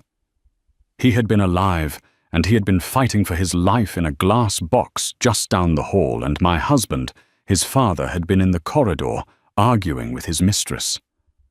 The doctor had tried to bring him to his son. She was urging him towards the unit, and he had refused. The lie was so much more monstrous than I could ever have conceived. He hadn't just lied about an affair. He hadn't just lied about the timing of Caleb's death to make his getaway easier. He had lied about our son's entire existence. He had let me believe our child was stillborn, a silent, painless tragedy, when in reality Caleb had lived. He had breathed, and he had died alone without his mother while his father refused to even go see him. Why? The answer was right there in the video, in the cold, hard expression on Jenna Reed's face, in the frantic, trapped energy of my husband, a living, breathing baby, a premature baby who would require months of intensive care and a lifetime of devotion that was not part of their plan. It was the ultimate complication. A stillbirth was a tragedy you could mourn and move on from. A critically ill child was an anchor, a lifelong responsibility that would have chained Michael to me forever. So he made a choice. He chose his affair over his son. He rewrote the narrative. He turned our son's fight for life into a story of instantaneous death. He curated my grief, managed my reality, to fit his sordid escape plan. The rage that had been simmering inside me erupted into a volcanic inferno. It was a physical force, so powerful I thought it would tear me apart. I wanted to scream. I wanted to destroy something. I wanted to walk into the bedroom and wake him up, not with words, but with my bare hands. But then a different instinct took over, a cold, chilling calm. The same calm I'd felt when I'd decided to look at his laptop. This wasn't a private matter anymore. This wasn't a marital dispute to be settled with screaming matches and thrown pottery. He hadn't just betrayed me. He had committed an act of unimaginable cruelty against his own child. He had defrauded a hospital. He had lied to doctors. And he had enlisted his mistress as a co-conspirator. The leaked footage wasn't just my personal vindication.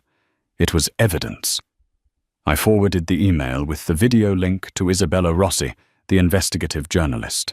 My note was simple. This is security footage from St. Jude's Medical Center on the night of May 12th. The man in the video is Michael Davenport, a prominent Austin architect. He told his wife their son was stillborn. As you can see, that was a lie. Look into the NICU records. Look into Jenna Reed of Reed PR in Chicago. Look into the memorial garden he is currently fundraising for. He didn't just have an affair.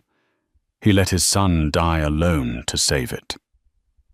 And then I forwarded it to the police.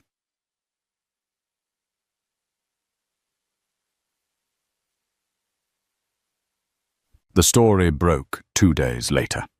It wasn't just a local story. It went national. Isabella Rossi's article was a masterpiece of controlled fury, laying out the facts in stark, brutal detail. "The architect of a monstrous lie," the headline screamed. The article included stills from the security footage, Michael's face contorted in anger or Jenna's cold and watchful.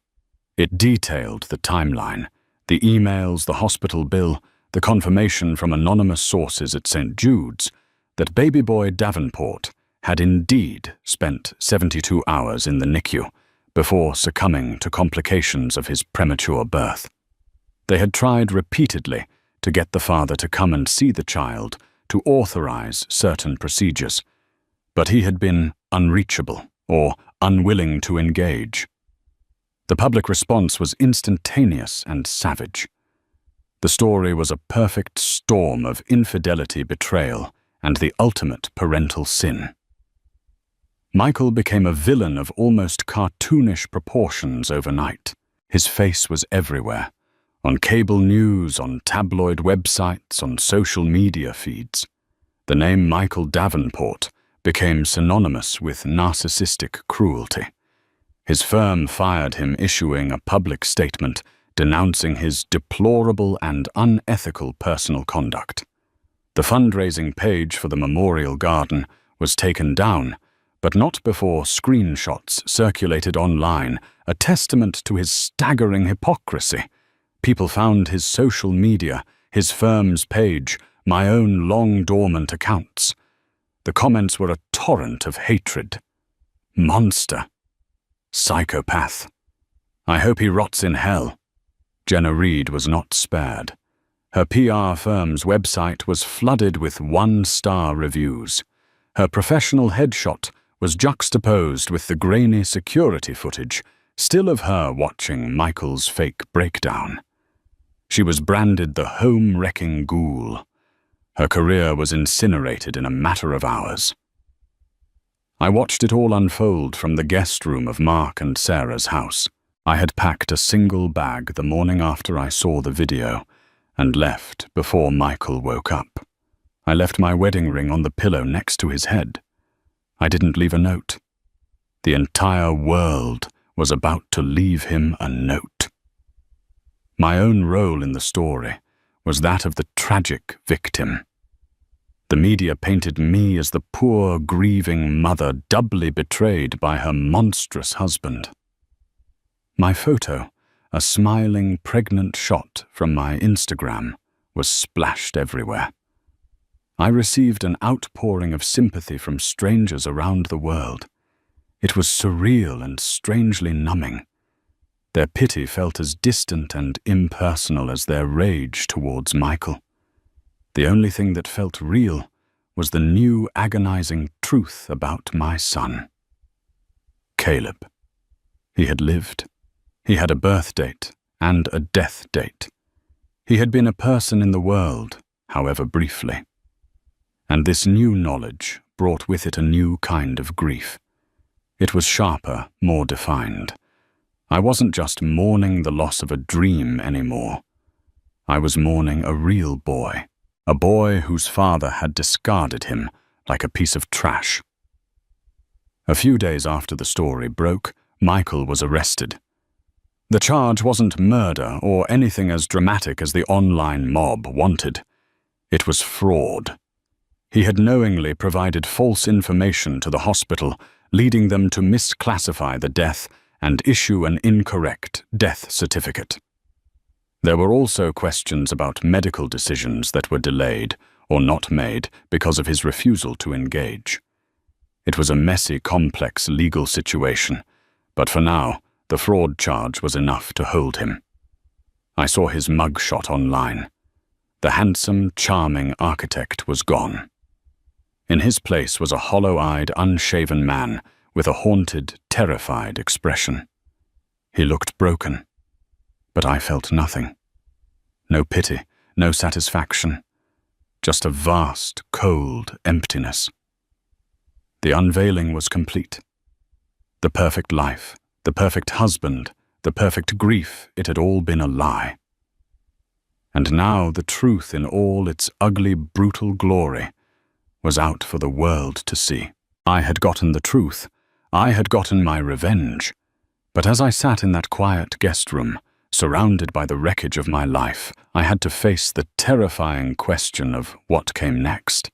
The world loves a good villain, and Michael Davenport was tailor-made for the role. The media frenzy was relentless, a piranha-like swarm that stripped every detail of our lives down to the bone. Our wedding photos holiday, snaps my baby shower pictures. They were all repurposed as exhibits in the public trial of my husband. Each smiling image was now imbued with a sinister irony. Look at the happy couple just months before he let their baby die. I remained sequestered at Mark and Sarah's, a voluntary prisoner in their suburban guest room.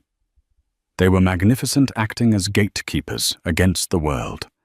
They fielded calls from reporters, deflected nosy neighbors, and kept me supplied with tea and tissues. Sarah would sit with me for hours, not pressing me to talk, just offering a solid, comforting presence against the tsunami of chaos. My grief for Caleb had transformed. The murky, undefined sorrow of losing a stillborn child was replaced by the sharp, specific agony of mourning a son I never knew. I requested the full medical records from St. Jude's. They arrived in a thick manila envelope, and I read them with a forensic intensity. I learned his weight, 3 pounds, 2 ounces. His length, 15 inches. I read the nurse's notes, their neat professional script detailing his every struggle. Infant exhibiting respiratory distress. Apnea episodes increasing in frequency. Attempts to contact father unsuccessful. These clinical details were both torture and a strange kind of solace. They made him real. He wasn't just a phantom kick in my belly. He was a tiny person who had fought. The knowledge was a knife in my heart, but it was a real knife, not the phantom pain I'd been living with. I was no longer grieving a possibility. I was grieving a person. And with that came a new, focused anger. Not just at Michael, but at myself. How had I not known? How could a mother not feel on some primal cellular level that her child was alive? The guilt was a heavy cloak suffocating me.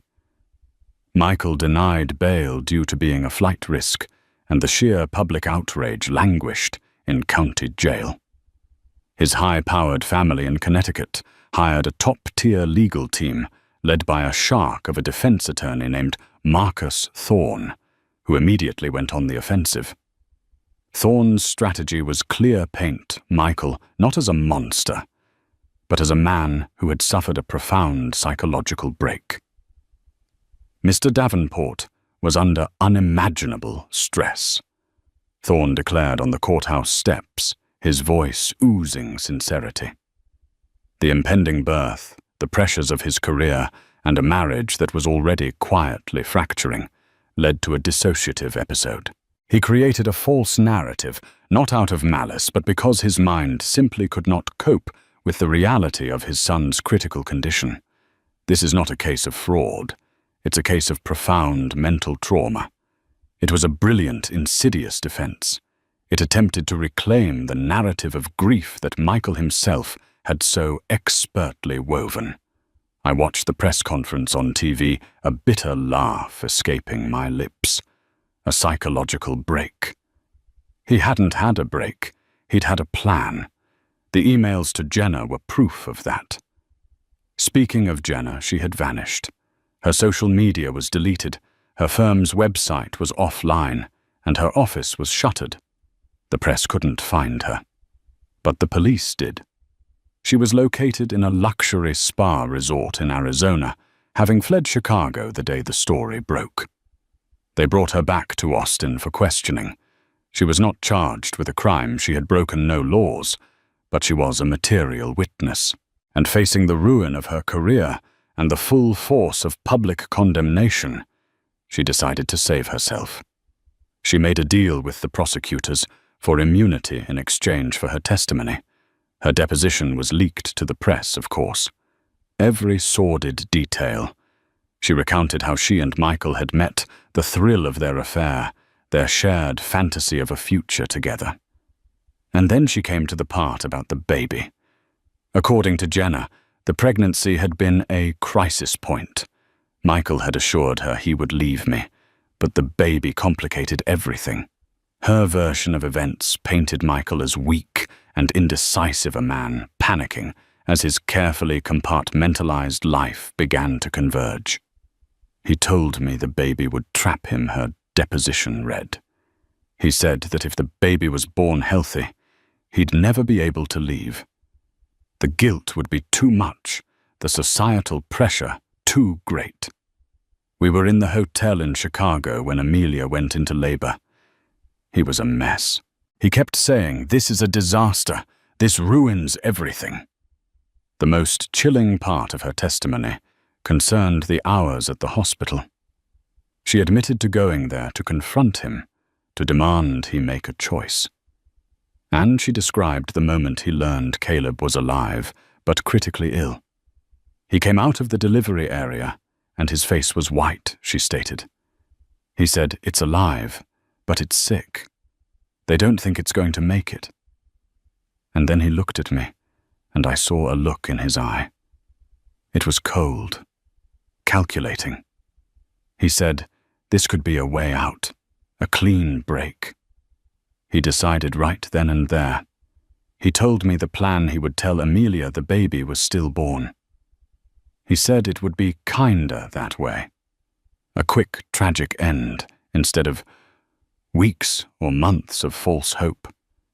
He said it would let them grieve together, and then, when the time was right, they could go their separate ways. He said it was the only way to manage the situation without destroying everyone. Kinder. He had called this monstrous selfish deception an act of kindness.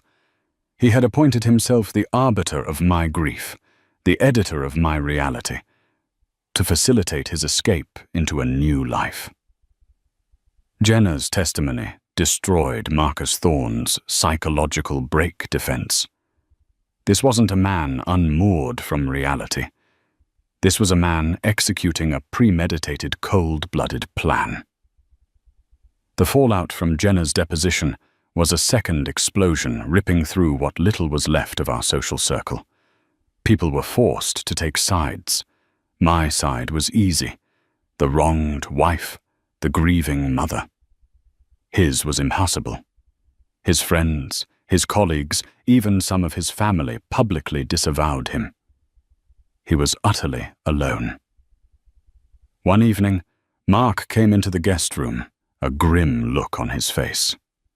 "You got a letter," he said, holding it out as if it were contaminated. "From him.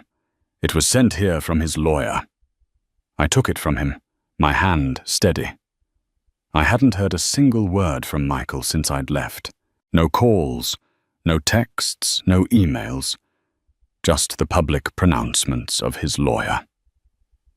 I slit the envelope open. The letter was written on a piece of yellow legal paper, his familiar architectural script looking alien and obscene. "Amelia, I know you will never forgive me. I don't expect you to. I don't forgive myself." Listening to Thorne talk in court, listening to what Jenna said, it's like hearing about a stranger, a monster. I don't know who that man was. The pressure, the lies, it all just avalanched. I was suffocating and I made a choice. A terrible, unforgivable choice. I see his face now, Amy. The nurses at St. Jude's, they showed me a picture. After it was over. I wouldn't look at the time. I refused. But they put a photograph in my discharge file.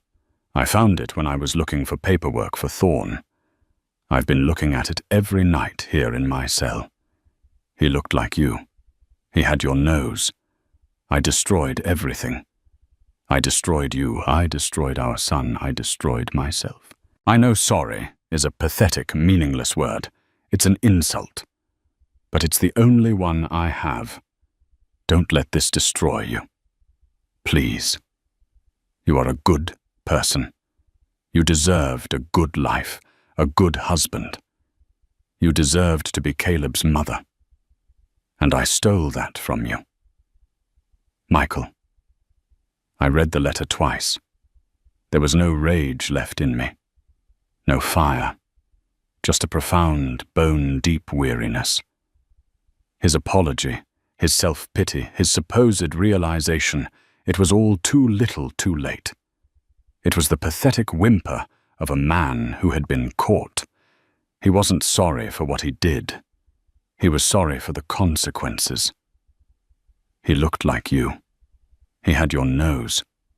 The words were meant to be a bridge, a shared detail of our son. But all it did was highlight the chasm between us. He had a photograph, a picture of our son's face. And he had kept that from me, too. Another secret, another layer of his betrayal. I folded the letter neatly. I did not rip it up. I did not burn it. I placed it in the manila envelope with Caleb's medical records. It was just one more piece of evidence in the case file of my shattered life. The unraveling was almost complete. The lies had all been exposed. The villain had been caged, and the truth was a harsh, unforgiving glare. All that was left was the trial, and the daunting task of figuring out how to live in the scorched earth he had left behind. The trial of Michael Davenport was a spectacle. It felt less like a legal proceeding and more like the final act of a grim nationally televised play. I was there for every moment, a silent, black-clad figure in the front row. I refused to let the media's portrayal of me as a fragile, broken victim define me. I needed to bear witness. I owed it to Caleb. Michael, clad in an ill-fitting suit, looked like a ghost. The charm and confidence that had once been his armor were gone, replaced by a hollowed-out resignation. He rarely looked at me. When our eyes did meet across the courtroom, his were filled with a desperate, pleading shame. I felt nothing. It was like looking at a stranger. The prosecution, armed with the security footage, the emails and Jenna Reed's damning testimony, laid out their case with brutal efficiency. They painted a picture of a cold, narcissistic man who viewed his own child as a complication to be managed. They called nurses from St. Jude's to the stand who testified through tears about baby boy Davenport's fight for life and their frustrating, futile attempts to get his father involved. He told me on the phone, "There's no point in me coming down there. It's a foregone conclusion."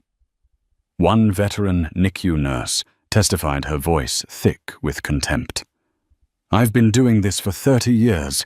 I've seen parents in denial, in shock, in every state of grief imaginable. I have never, ever seen a parent so indifferent." The defense, hamstrung by Jenna's testimony, did their best to salvage the psychological break narrative, but it rang hollow. Marcus Thorne put a psychiatrist on the stand who spoke of narcissistic personality disorder and acute stress reactions.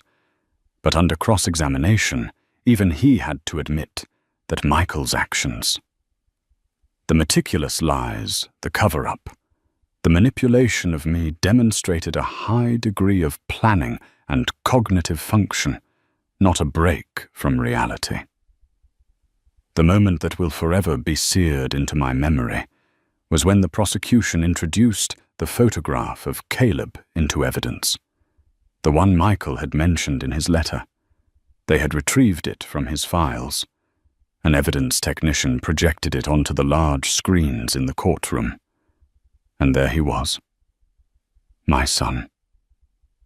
He was so tiny, nestled in a tangle of wires and tubes.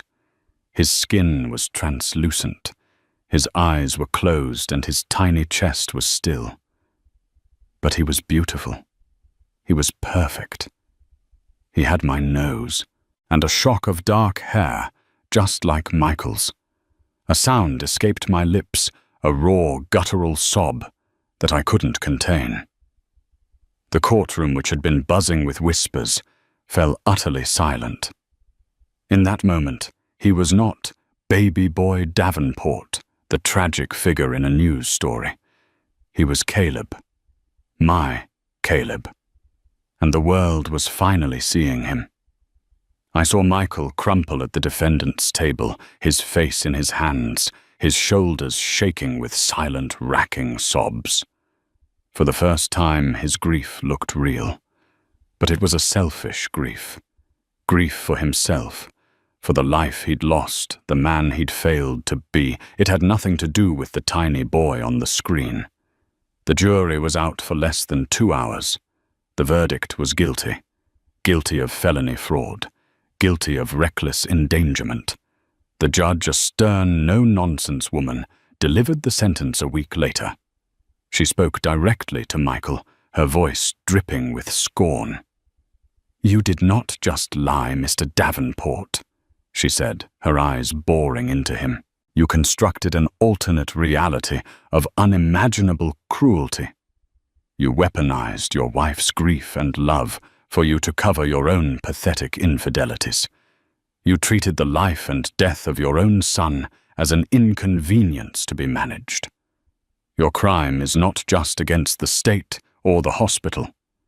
It is a crime against humanity, against the very definition of fatherhood.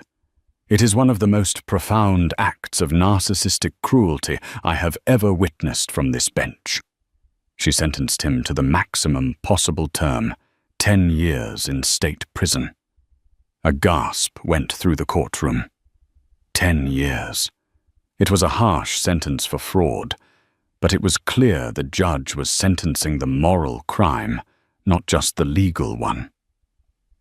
I walked out of the courthouse into a sea of cameras and reporters. I didn't stop. I just kept walking, Mark and Sarah flanking me like bodyguards. I didn't feel victorious. I didn't feel vindicated. I just felt quiet. The noise that had been roaring in my head for months had finally subsided. It was over. The weeks and months that followed were a slow, painful process of rebuilding. I sold the house, the one with the beige walls, and the nursery that had become a mausoleum. I couldn't bear to be in it another second. I took my half of the assets and moved into a small, bright apartment in a different part of Austin, a part of the city that held no memories of him. I legally changed my last name back to my maiden name, Amelia Shelton. It was a small act, but a significant one. I was no longer Amelia Davenport. That woman, the one who believed in the Pottery Barn fantasy, was gone. She had died with Caleb. I started seeing a therapist who specialized in trauma and grief. We talked about Caleb. We talked about Michael. We talked about the complex, tangled knot of my own guilt and rage.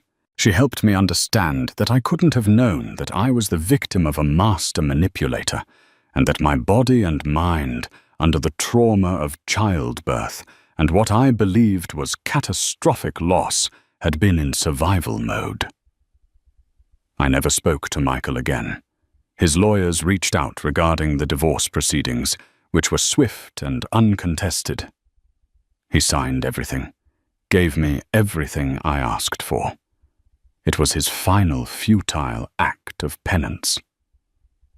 I heard through the grapevine that Jenna Reed had moved to another state, changed her name, and was attempting to start over forever, branded by her association with the case. I found I didn't have the energy to hate her. She was just another piece of wreckage in the blast zone of Michael's lies. My life now is quiet. It is small. I still work as a graphic designer, but I find my greatest solace in volunteering at a local animal shelter. The uncomplicated, unconditional affection of the abandoned dogs and cats is a balm to my soul. I have a framed copy of Caleb's photograph on my nightstand. It's the only picture I have of him, the one from the courtroom. I look at it every day. I tell him good morning and I tell him good night. I tell him about my day. I tell him that I love him. I am in my own quiet way, finally getting to be his mother. The grief for him will never go away. It has become a part of me, a shadow that walks beside me. But it is no longer an all-consuming darkness. Sometimes it is even a source of strength. It reminds me of what is real, of what is important. It reminds me of the devastating cost of lies. I don't know if I will ever trust anyone fully again. I don't know if I will ever remarry or have more children. The future is not a bright, shining path anymore. It is a quiet, winding road, and I am taking it one step at a time. I have survived the unimaginable. I have walked through the fire of the ugliest of truths and come out on the other side. I am scarred. I am changed. But I am still here. And in the quiet of my new life, for the first time in a very long time, that feels like enough. The story of Amelia and Michael is a harrowing reminder that sometimes the most devastating monsters are the ones sleeping right beside us, hidden behind a mask of love and concern. It's a story about the corrosive power of lies and the unimaginable depths of betrayal. But it's also a story of survival of a woman who walked through an inferno of public humiliation and private agony to reclaim her own truth and find a way to honor the son who was stolen from her twice. If this story touched you, if it made you think, if it made you feel, please take a moment to hit that like button to help us share it with more people. More importantly,